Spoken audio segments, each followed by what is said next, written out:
Hello guys, welcome to our channel. இன்றைக்கி என்ன பார்த்தீங்கன்னா, நான் வந்துட்டு பியர்ட் ஷேவ் பண்ணலான்னு போனேன். அங்கே போனால் ஹேர் ஸ்பா எடுத்துக்கோ அது இதுன்னு சொல்லி நம்ம பிரெயினை வாஷ் பண்ணி அதுக்கப்புறம் ஹேர் ஸ்பா எடுத்தேன். ஏன்னா ஹேர்லாம் வந்து ரொம்ப டேமேஜாக இருந்தது. அதனால் ஹேர் ஸ்பா ஒன்று பண்ணிவிட்டு வந்தேன். சும்மா வீட்டில் இருந்திருந்தாலே எனக்கு ஒரு 700 மிச்சம். போயிட்டு தேவையில்லாமல் ஒரு 700 கொடுத்து இதுதான் லுக்கு எனக்கு. லாஸ்ட்டாக ஹேர் கட்லாம் பண்ணிவிட்டு வந்துட்டேன். அதுக்கப்புறம் நம்ம சும்மா இருப்போமா, ஈவினிங் ஆனோன்னே பிரியாணி சாப்பிட்லான்னு போயிட்டோம். ராயபுரமில் தொக்கு பிரியாணி சாப்பிட போயிருந்தேன். பிரியாணி வேறு லெவல். ஃபஸ்ட் டைம் நான் தொக்கு பிரியாணி வந்து ட்ரை பண்ணேன். பிரியாணி பார்த்திங்கன்னா டாப் நாச்சாக இருந்தது. ஏன்னா அது எடுத்து சாப்பிடும்போது டேஸ்ட்டு வேறு லெவல். நான் சாப்பிட்டது எல்லாமே அது தங்கச்சி பாருங்கள், அதுக்கு மேலே. வழக்கம் போல் நாங்கள் எப்போவுமே சும்மா சுற்றலான்னு சொல்லி கிளம்பி போனோம். அப்படி போனது தான் இந்த இடம். போயிட்டு அங்கே பிரியாணி சாப்பிட்டு அதுக்கப்புறம் 2 பேரும் ஒரு அத்தி ஜூஸ் சாப்பிட்டோம்.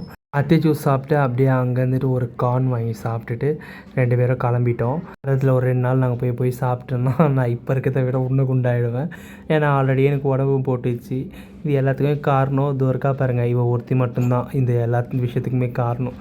இவள் சாப்பிட்றது இல்லாமல் என்னையும் சாப்பிட்டு கெடுக்க வச்சது தான். தேங்க்ஸ் ஃபார் வாட்சிங்.